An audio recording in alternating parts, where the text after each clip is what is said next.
Ya, shalom saudara-saudara. Sekarang saya kembali lagi ke Gunung Nebo di Yordania.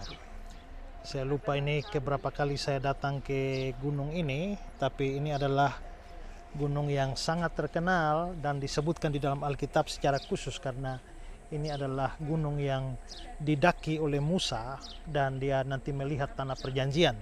Karena dia tidak diizinkan oleh Tuhan masuk ke tanah perjanjian, dan karenanya dia dari sini saja melihat, dan pasti Musa mati di sini walaupun kuburannya tidak ditemukan.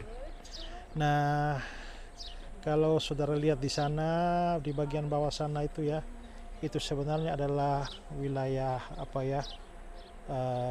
lembah Yordan, dan nanti bergerak ke arah sini ini adalah kota yang di Alkitab itu disebut sebagai Amon, Bani Amon. Dari Bani Amon itulah muncul kata Aman yang menjadi ibu kota Yordania sekarang ya.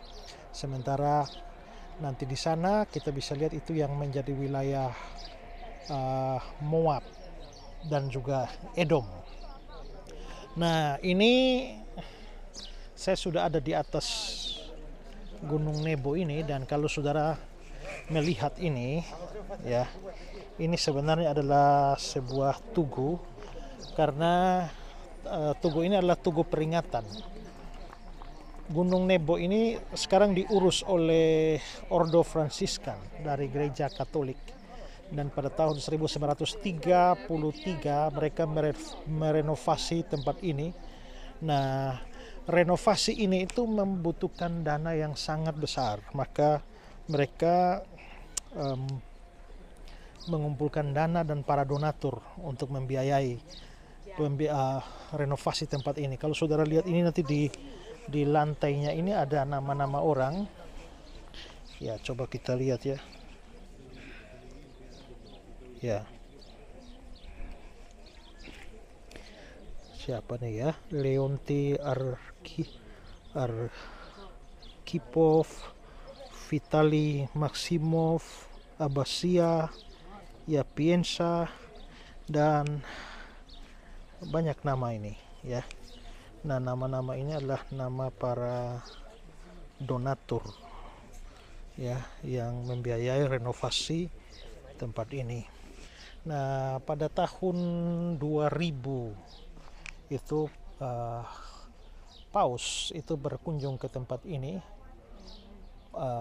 Paus Yohanes Paulus II, dan karena itu kunjungan itu diabadikan lewat sebuah monumen. Karena itu sudah lihat di atas ada tulisan itu ya, Paus Yohanes Paulus II ya, dan itu dia berkunjung ke sini pada tahun 2000, makanya ada keterangan waktu. Nah,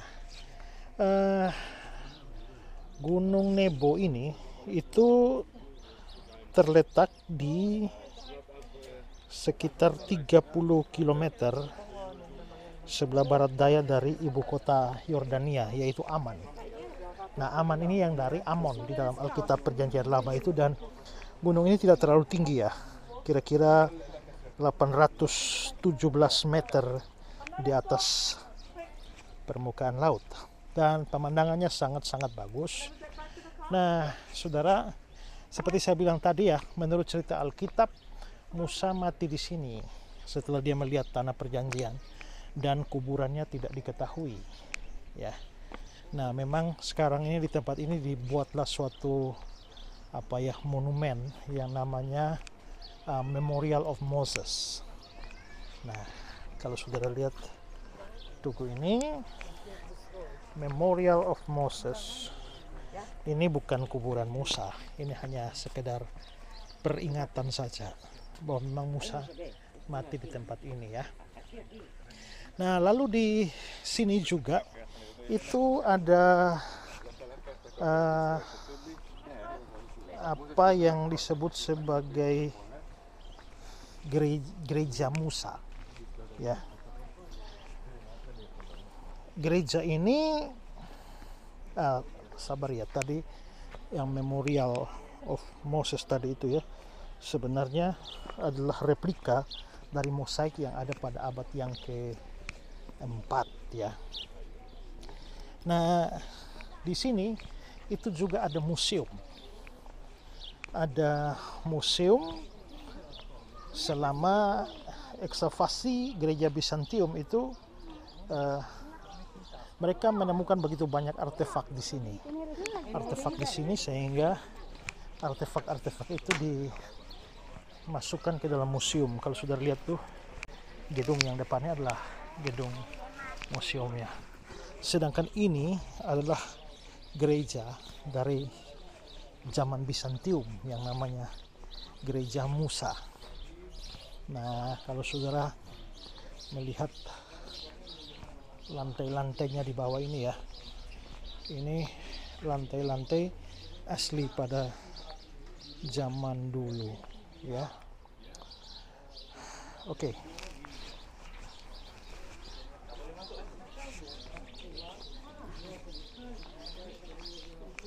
Nanti kalau saudara lihat lantai ini ada gambar ikan sebenarnya, dan ikan ini sebenarnya adalah simbol kekristenan pada mulanya.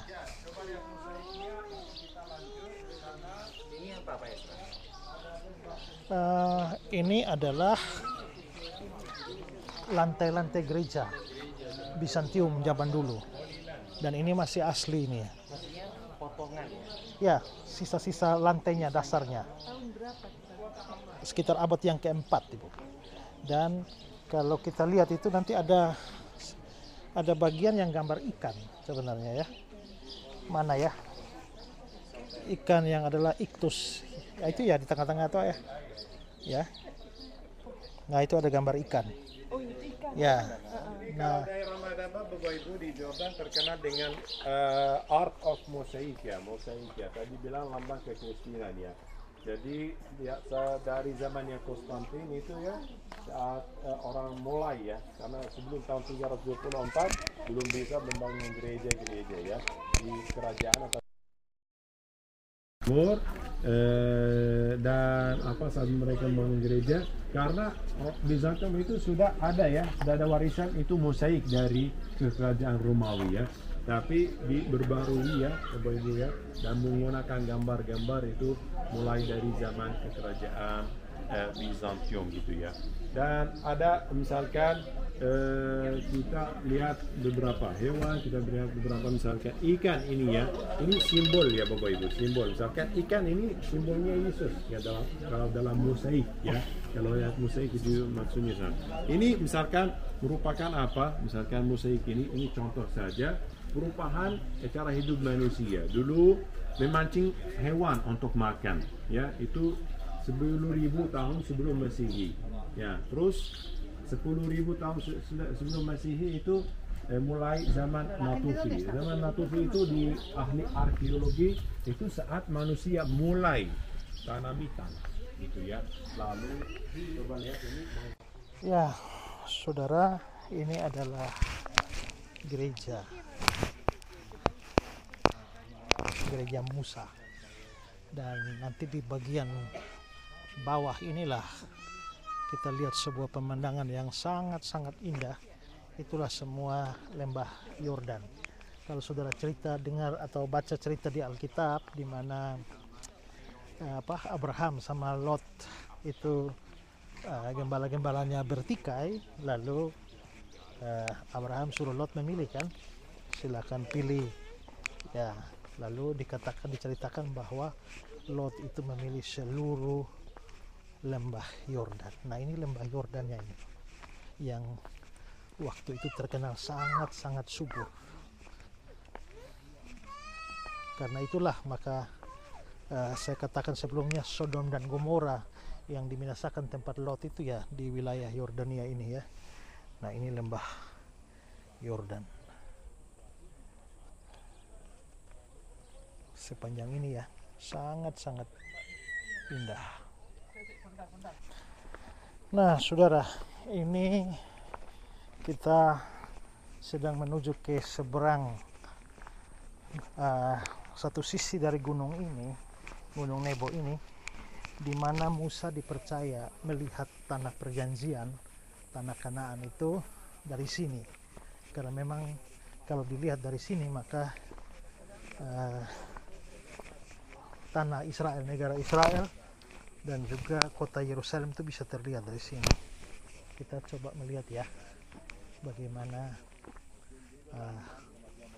tanah perjanjian yang dilihat oleh Musa. Tapi sebelum itu sudah lihat ada satu tiang ini. Nah, kalau saudara lihat tiang ini sebenarnya tiang yang menggambarkan cerita dalam Alkitab di mana bangsa Israel itu bersungut-sungut kepada Tuhan. Maka Tuhan lalu mengirimkan ular tedung yang memagut mereka sampai akhirnya banyak yang mati. Lalu Tuhan menyuruh Musa membuat satu patung ular. Ya, seperti ini ya.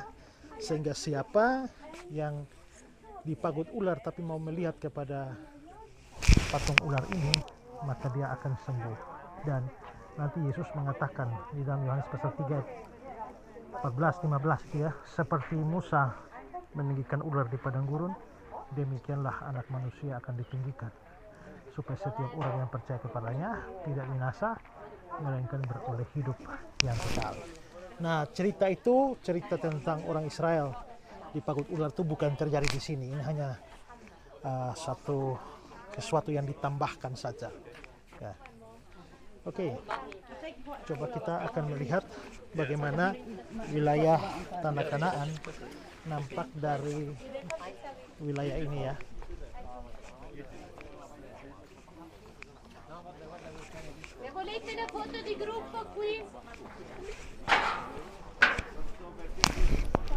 Ya,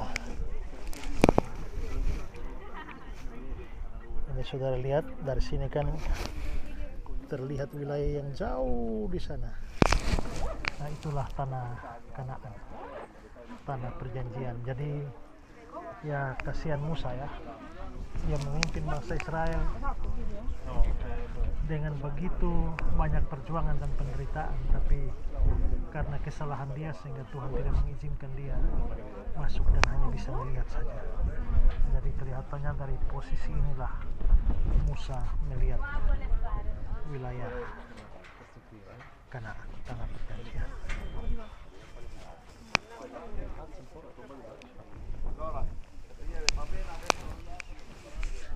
Nah, kalau saudara lihat gedung ini adalah gedung semacam kantor dari Ordo Fransiskan yang mengelola tempat ini. Nah, kita coba mengunjunginya ke dalam ya.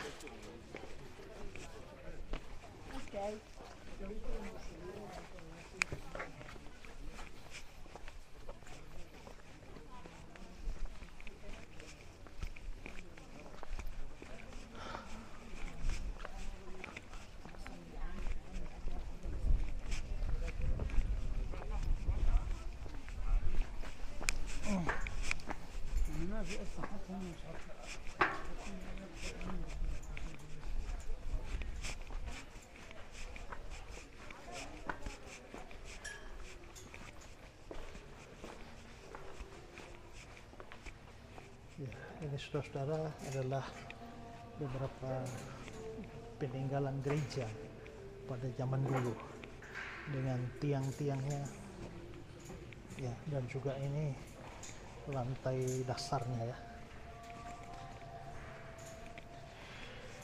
Ini memang sepertinya sebuah peninggalan gereja tempo dulu ya.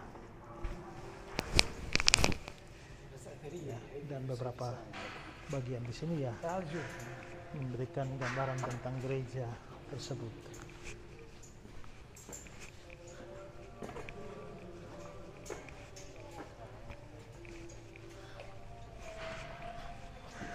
Oke, demikianlah sedikit informasi tentang Gunung Nebo ini.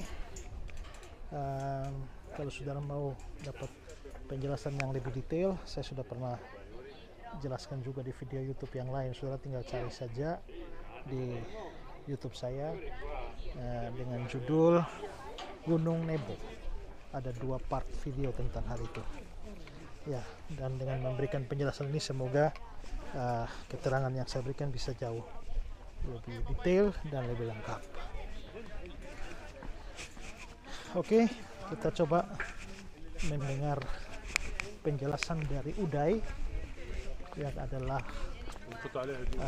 tour guide di Yordania. Sepertinya dia sedang menjelaskan apa yang dilihat oleh Musa dari puncak Gunung Nebo ini ya.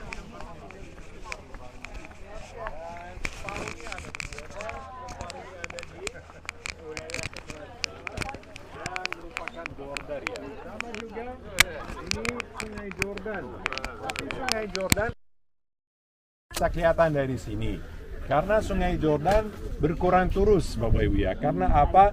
Karena airnya dipompa terus oleh Jordan dan Israel ya. Malah ini apa? Tanaman sini ya, pertanian sini ya di lembah Jordan. Coba lihat bagian hijau ini. Tapi saya mungkin bisa tunjukin Ibu Bapak apa namanya, dua tepinya Sungai Jordan ya.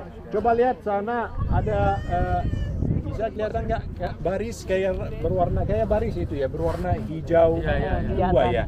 Nah, ini rumput ya, ini maksudnya menurut saya dulu itu bisa kelihatan di sana, tetapi karena berkurang sekarang ada rumput-rumput di sana ya. Jadi itu ada yang putih itu ya, maksud saya pasir yang putih, kanan kiri itu border ya, atau barisnya sekarang border ya, border Jordan dan Israel. Jadi coba lihat barisnya. Setelah itu di kaki puncak itu, di kaki gunung ada kota ya. Inilah kota Jericho Bapak Ibu ya. 27 km dari sini, nggak terlalu jauh. Nanti Bapak Ibu coba lihat jalan ini di bawah, kita lewat jalan ini menuju ke Dead Sea ya, menuju ke Laut Mati ya. Sama Jericho. Jericho, Laut Mati. Di mana Holy Land? Di mana tanah perjanjian? Di mana kota Yerusalem? Ya. Coba lihat awal Laut Mati, di mana mulai Laut Mati, lalu ke atas sedikit sekali ke kanan. Inilah Yerusalem Bapak Ibu.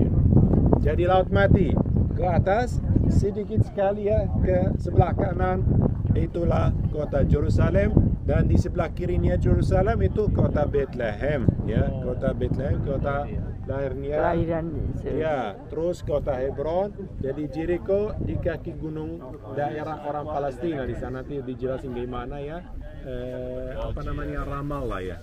Terus Jericho, sebelah kirinya Jericho ada bagian hijau ya, nggak terlalu luas, ini Qumran ya. Ini apa? Qumran. Nanti Bapak Ibu pasti ke Qumran itu ya, di mana juga apa tulisan asli dari Alkitab ditemukan oleh seorang pengembala namanya Muhammad Orabi. Tiba-tiba saat dia membawa dombanya, salah satu domba jatuh di bawah, lalu dia menemukan apa tulisan-tulisan itu, tulisan asli dari Alkitab dalam bahasa Ibrani. Jadi ini masih Jordan Bapak Ibu ya, bagian hijau. Bordernya sungai itu ya, baris itu ya, yang bermuara. Sekarang hampir tidak bermuara lagi ya, karena airnya air tawar dan air susah di dua negara ini ya, di Jordan maupun di Israel. Ini sungai satu-satu. Jadi saya potong, nggak mengkhawatirkan satu saat sungai Jordan jadi kering? Sungai Jordan nggak bisa jadi kering menurut saya, karena Sungai Jordan itu airnya apa dari sebelah selatannya Lebanon, dari jauh ya. Danau Tiberias itu juga termasuk bagian Sungai Jordan. Karena kan ini sumber airnya Sungai Jordan mulai dari sebelah selatannya Lebanon masuk Danau Tiberias, dari Danau Tiberias bermuara di Dead Sea. Dari Danau Tiberias ke sini bisa 105 km lagi. Oke. Permukaannya turun ya. Ya, air yang di sana itu bendungan. Bendungan itu ya, dam atau bendungan itu untuk mengumpulkan air hujan ya. Karena air susah Bapak Ibu ya. Ini alasannya mengapa Laut Mati juga berkurang. Laut Mati berkurangnya rata-rata 1 meter setahun. Permukaan. Berkurang ya. Turun permukaannya. Dan itu Laut Mati dari zaman dahulu nggak terlalu dalam. Kedalamannya saja 100 meter. Sekarang kurang pasti ya, kurang 100 meter. Nanti Bapak Ibu di pantai akan merasa dulu itu ada air sini karena ada bekas apa? Bekas garam. Kalau jadi berkurang permukaannya, jadi pasti masih bekas garam dan mineral dan lumpur.